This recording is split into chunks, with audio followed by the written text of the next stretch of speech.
Reading passage 1. You should spend about 20 minutes on questions 1 to 13, which are based on reading passage 1 below. Part 1.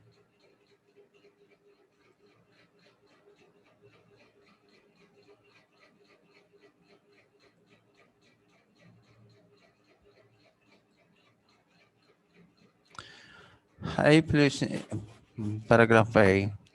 Air pollution is increasingly becoming the focus of government and the citizen concern around the globe, from Mexico City and New York to Singapore and Tokyo. New solutions to this old problem are being proposed, mailed, and implemented with ever increasing speed.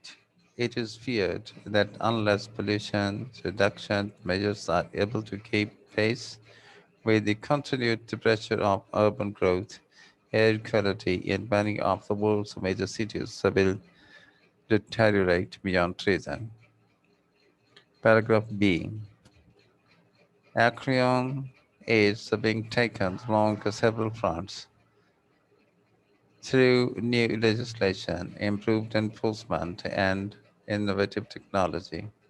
In Los Angeles, state regulations are forcing manufacturers to try to sell ever cleaner cars.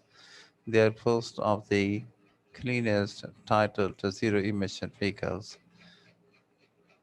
have to be available soon, since they are intended to make up 2% of sales in 1997. Local authorities in London are campaigning to be allowed to enforce anti-pollution laws themselves. At the present only, the police have the power to do so, but they tend to be busy elsewhere. In Singapore, renting out load space to users is the way of the future. Paragraph C. When Britain's Royal Automobile Club monitored the exhausts of 60,000 vehicles, it found that 12% of them produced more than half the total pollution. Older cars were the worst offenders, though a sizable number required. New cars were also identified as gross polluters. They were simply badly tuned. California has developed a scheme to go these gross polluters off the streets. They offer a flat $700 for any old run-down vehicle driven in by its owner. The aim is to remove the heavier, heavily polluting, most decrepit vehicles from the roads. Paragraph D. As part of a European Union environmental program, London Council is testing a infrared spectrometer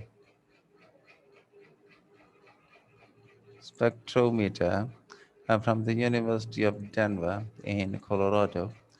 It gauges the pollution from a classic vehicle, more useful than the manual stationary rest that is the British standard today, by bouncing a beam through the exhaust and measuring what gets blocked. The council's next step may be to link the system to a computerized video camera able to read number plates automatically. Paragraph E. The effort to clean up cars may do little to cut pollution if nothing is done about the tendency to drive them more. Los Angeles has some of the world's cleanest cars, far better than those of Europe, but the total number of miles those cars drive continues to grow. One solution is carpooling, an arrangement in which a number of people who share the same destination share the use of one car. However, the average number of people in a car on the freeway in Los Angeles, which is 1.0, has been falling steadily. Increasing it would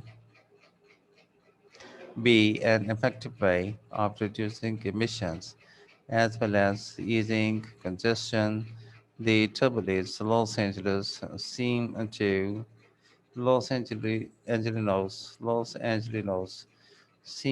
to like being alone in the cars.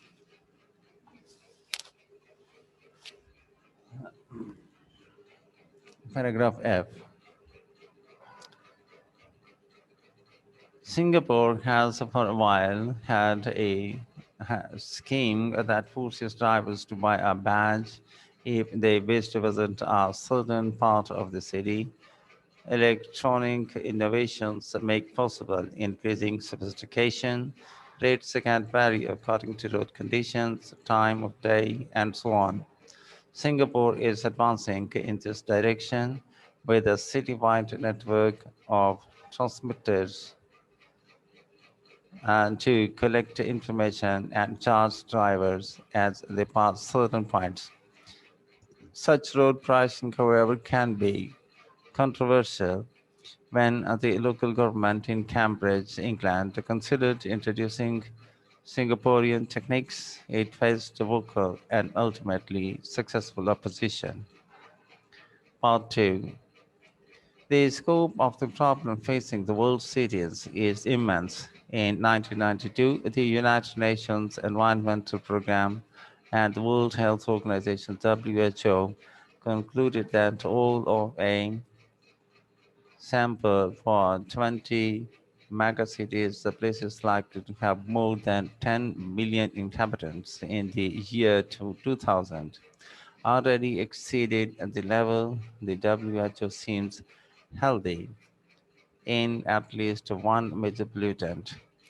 The thirds of them, two-thirds of them exceeded the guidelines for two, seven for three or more.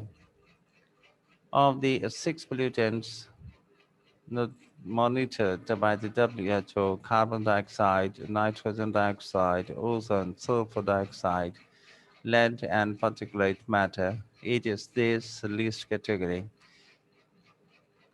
and that is attracting the most attention from health researchers. PM10, a subcategory of particulate matter measuring 10 millionths of a met metal matter